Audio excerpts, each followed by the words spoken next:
Assalamu alaikum, I'm Aisha and you're watching SAMAA News. Here are today's headlines. Iran's Assembly of Experts is moving closer to selecting the country's next supreme leader following the death of Ayatollah Ali Khamenei. Member Ayatollah Mohammad Mehdi Mirbakeri says a majority consensus has largely been reached, though some procedural obstacles remain. Officials say the clerical body could meet within a day to finalise the decision, though discussions continue over whether the vote must take place in person under current conditions. The Israeli military says it will pursue any successor to Iran's supreme leader Ayatollah Ali Khamenei, who was reportedly killed in recent US and Israeli strikes.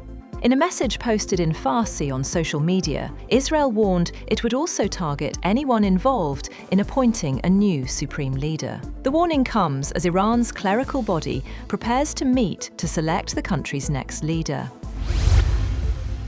Israeli warplanes target oil storage depots and refining facilities in Tehran, marking the first attacks on such infrastructure since the broader US-backed campaign against Iran began last week.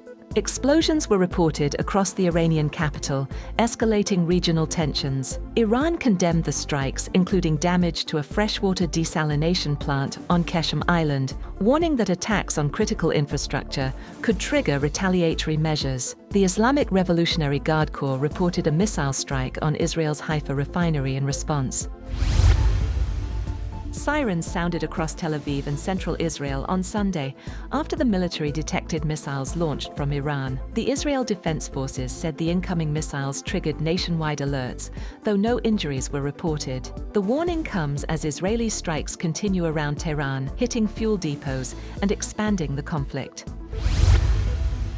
US President Donald Trump says the United States does not need Britain's help to win the war with Iran, despite reports that London is considering sending 2 aircraft carriers to the Middle East. Trump said the British government was giving serious thought to the deployment, but insisted the US could achieve its objectives without additional support. The comments come amid growing tensions between Washington and London after Britain initially blocked the use of its bases for US strikes on Iran.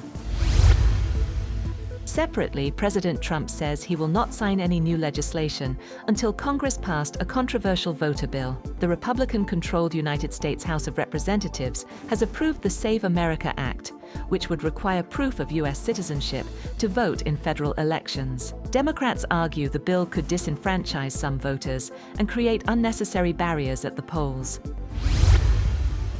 Switzerland's Defence Minister, Martin Pfister, says the US and Israeli attacks on Iran breach international law. In an interview, Pfister warned that the strikes raise serious legal concerns under the United Nations Charter. Legal experts say many countries may view the attacks as unjustified without UN authorization or clear grounds of self-defense.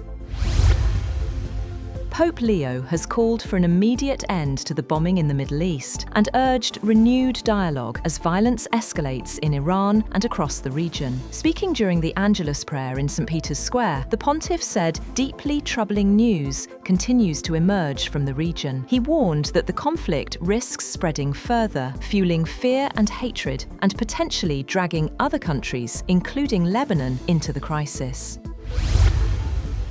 Saudi Arabia has warned Iran against further attacks on its territory or energy infrastructure, signaling possible military retaliation if strikes continue. The warning came amid escalating tensions following missile and drone attacks across the Gulf targeting countries, including the UAE, Kuwait, Qatar, Bahrain, and Saudi Arabia. Saudi Foreign Minister Faisal bin Farhan Al Saud told Iranian counterpart Abbas Araghchi that while Riyadh favors diplomacy, continued attacks could prompt Saudi Arabia to permit US forces to use its bases and respond militarily.